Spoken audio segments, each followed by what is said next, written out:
Good morning. This is the voice of Pastor Pete Kumilang Jr.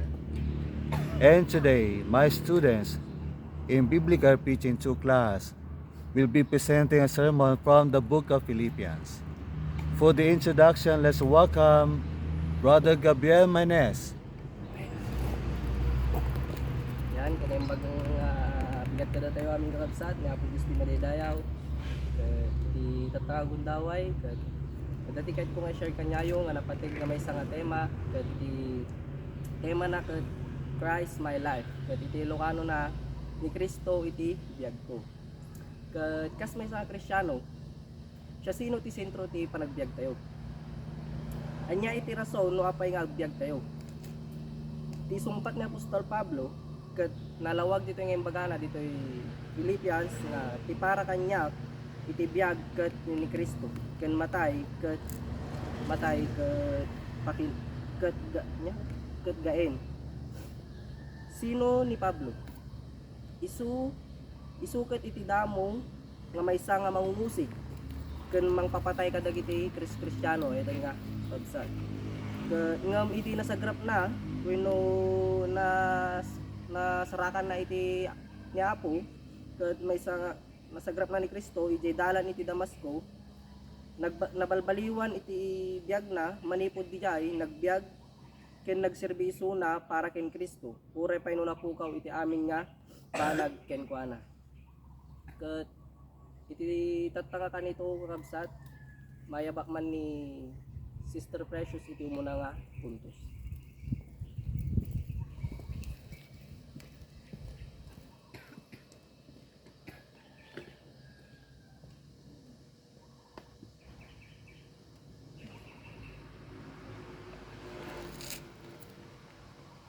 Ayan. Ang unang puntos po na aking ibabahagi ay matatagpuan sa Philippians chapter 1 verse 21. And it says here, "For to me to live is Christ, and to die is gain." Ang first point po natin is Christ my focus. Sa buhay ng mga Kristiyano, ano nga ba ang focus natin? Ano yung mga bagay na pinagkakaabalahan natin?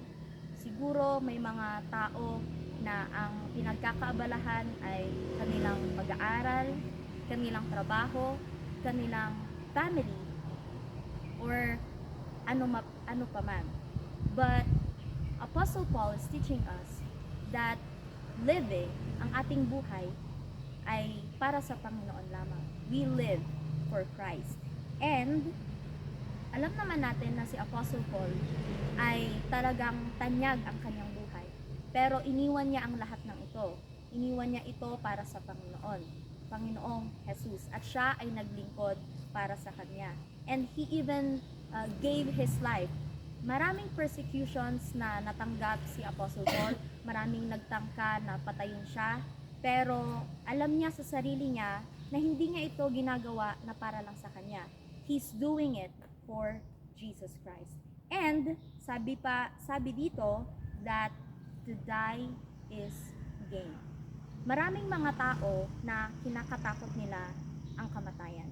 Pero si Paul, he says here na kapag mamamatay siya para kay Jesus, it is his gain. It is his profit. Ito yung kanyang reward. Sa ating mga Kristiyano, natatakot ba tayong mamatay? Natatakot ba tayo na someday is bigla-bigla na lang tayong mawawala? But Apostle Paul is teaching us na wag sana tayong matakot na mamatay. Lalong-lalo na kung ang ginagawa natin o ang buhay natin ay para sa Panginoon. We shouldn't be scared because we know na kapag dumating yung kamatayan na yon, yun na din yung simula ng pagkamit natin dun sa reward, sa greatest reward natin. And yung greatest reward natin na yon ay si Jesus. Yung makita natin siya face to face. That is why, again, I want to encourage each and every one of you that we should live na mabubuhay tayo para kay Kristo. At kung mamamatay man tayo, ay dahil alam natin na matatanggap na natin ang ating pinakamalaking gantimpala, and that is also our Lord Jesus Christ. And now, I'm calling in Brother Jonathan for our second point.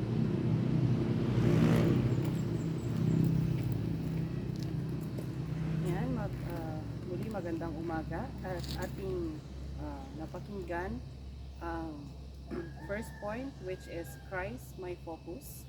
Ngayon naman ay ating mapapakinggan ang pangalawang puntos. At ito ang kanyang titulo, My Epitome of Humility. Sabi dito sa Philippians chapter 2 verse 5 to 6, in your relationship with one another, have the same mindset as Christ Jesus, who being in very nature God, did not consider equality with God something to be used to his own advantage. Sa passage na ito ay tinuturo sa atin na that about humility by using Jesus Christ himself as the perfect example. So, kahit na alam naman natin na kahit na si Jesus ay was fully God, pero hindi niya ginamit yung divine niya or yung divine status niya for personal gain. Hindi niya ginamit yung position na yun para lang magkaroon siya ng personal gain o magawa niya yung gusto niya. Instead, he humbled himself by becoming human and ultimately sacrificing his life for others. So, sabi dito na Jesus was the perfect example of humility. So, kung tayo naman na mga anak ng Diyos or followers of Jesus Christ, dapat din nating itatak sa ating isipan na maging gaya tayo ni Jesus Christ. This is the highest form of humility. Ito yung pinakamataas or highest form of humility, choosing to serve rather than to be served. So, mas maganda din naman na tayo ay nakakatulong at maganda din naman na nakakatanggap tayo ng tulong, pero mas maganda na tayo sa atin mismo magsisimula yung nakakatulong tayo at gano'n na din yung to be followed na yung mga iba pa. So, sa salita ng Diyos dito ay tinatawag niya tayo, or we as Christians are called to imitate Christ, be like Christ, by being humbled in relationship instead of seeking power, recognition, or superiority. We should serve others with love and selflessness. So, lagi natin itatak sa ating isipan na there is one perfect example of being humility. At walang iba kundi si Jesus yon. So, yon mga kapatid, nalaman natin that Jesus was the perfect example of humility. Ngayon naman, I'm calling in Sister Shekinah for point 3.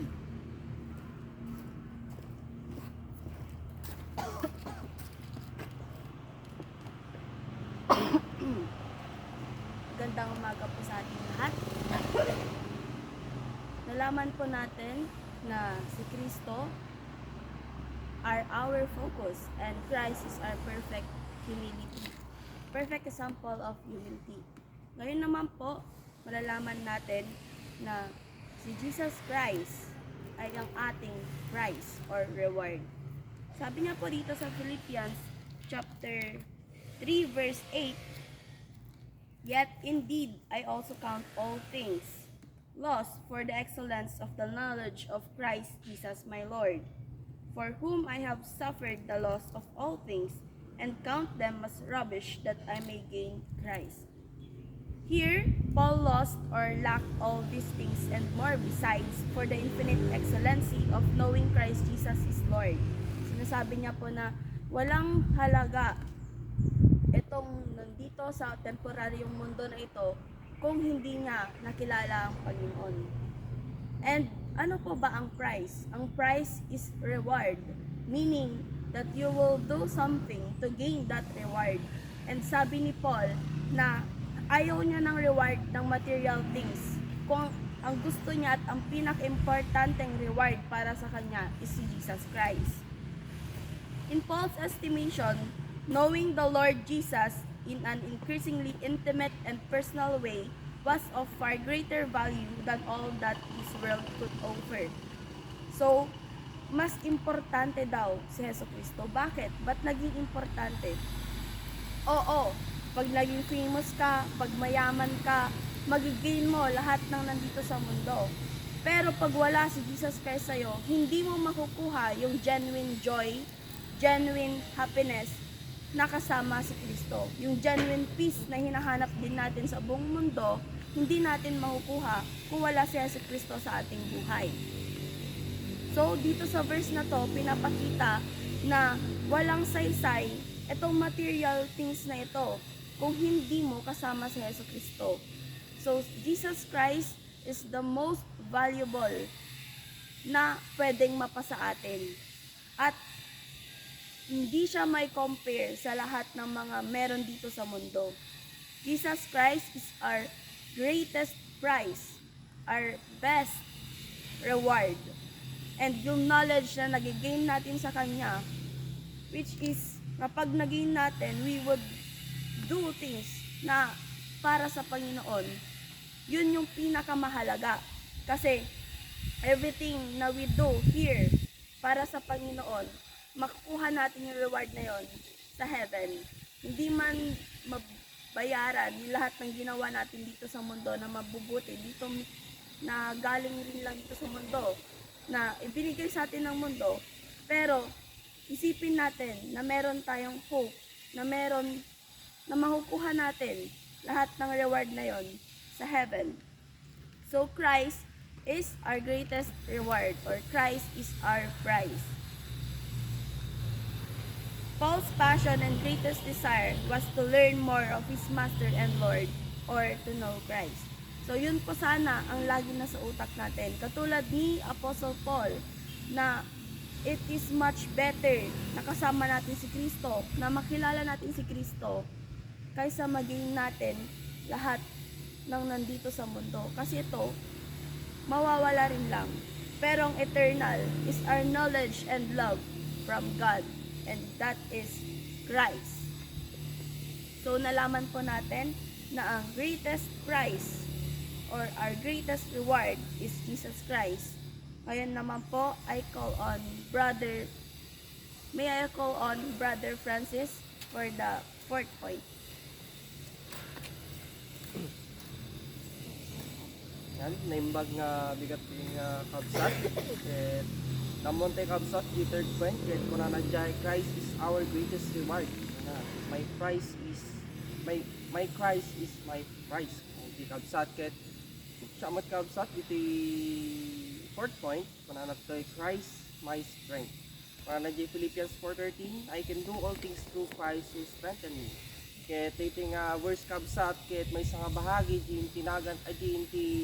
din surat ni Apostol Pablo, kadagiti taga Pilipos, tapos kasta ibagana kadakwada nga ore anyaman nga sitwasyon iti tinagbiag tayo karigatan man or dagiti kasaganaan ket dapat kabsat ket kaya tayo nga harapin dagiti nga rigat or kasaganaan nga itid nga tayo ni Jesucristo ket diti kabsat kita logan nga orean niya iti ubrayan tayo kabsat narigat man no saan ket anyaman dagita nga rigrigat ket ni Apo Hesus Kristo iti mangtid niya iti pigsa ket kun natoy hindi ito nangungulugan na kaya natin gawin ang kahit ano sa ating sariling kagustuhan kundi may sapat tayong kakayahan at katatagan sa anumang pagsubok dahil sa biyaya ng Diyos. Dito kabsat ket no dapat agtiwala tayo iti panahon ti pagsubok kabsat agtiwala tayo nga adda ti Dios adda ni sa Kristo nga mangkit kinya tayo iti pigsa tayo ket amun tay kabsat nga antay agmamaysa no dikit adda ni sa Kristo iti biag tayo nga mangkadkadwa tayo isu ti magpapabigsa kinya tayo iti daytoy nga pagsubok tayo ket iti kabsat hanlang nga aji dayjay kabsat no dikit agpakumbaba ken aji pagtanggap iti tulong ti Dios. Hindi natin kailangan piliin ang ating sarili, napilitin ang ating sarili na lutasin ang lahat ng problema ng mag-isa. Aji kabsat hanting nga pilitin nga lutasin iti problema nga agmamay sa tayo lang, nasa tayo langan. Kudikit piliin tayo nga agdawat iti tulong kini Yesu Kristo ken Apo tayo tapno ti kasta dagiti nga problema tayo ket maikkan tayo iti pigsa tayo tapno ti kasta aji pigsa tayo nga adjay ket kaya tayo nga lutasen dagiti nga problema ket diti kabsat di man may sapay ket hanting nga mapanghinaan iti loob kabsat dapat yakapin natin ang bawat hamon bilang pagkakataon upang mas lalong pang matibay or pagtumibay ang ating pananampalataya ket iti madaling salita kabsat kay ating verse kabsat ket agpaalala kinya tayo nga ore anyaman ti pagsubok tayo nga sangon tayo adda iti bigsa tayo nga mabirok tayo kinapo nga Hesus Kristo ket iti sumaro na kabsat ket awag man ni Brother Gabriel para iti conclusion. Amen. Nagmayat iti natin tayo nga punto sa ito nga kabsat ket iti umuna ket iti Christ my focus, Christ my epitome of humility, Christ my prize, Christ is my strength. Ket nagimbag nga talaga ni Apo Dios sa ito nga kabsat iti panagbiag tayo ket sadya nga iti biag tayo dapat ket isintro tayo lang kini Apo Dios iti biag tayo ket addaan ti panggapla kinapakumbaba ken adda ti kinapateg ken addaan iti pigsa nga ito nga kabsat. Ket iti may baga lang kada kayo ay nga kabsat anyaman iti sanguwen tayo ket addaan kada tayo ni Kristo ket sadya nga addaan tayo iti namnama addaan tayo iti direksyon ken addaan tayo iti kinabilag ay nga kabsat isu nga iti tatta ideklara tayo iti amin ken iti biag tayo iti puso tayo kina Apo Dios sadya nga ibaga tayo para kanyag iti paragbiag ken ni Kristo ket naimbag nga bigat wala tayo alam.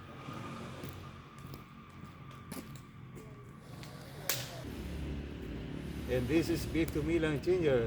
Thank you for watching. God bless.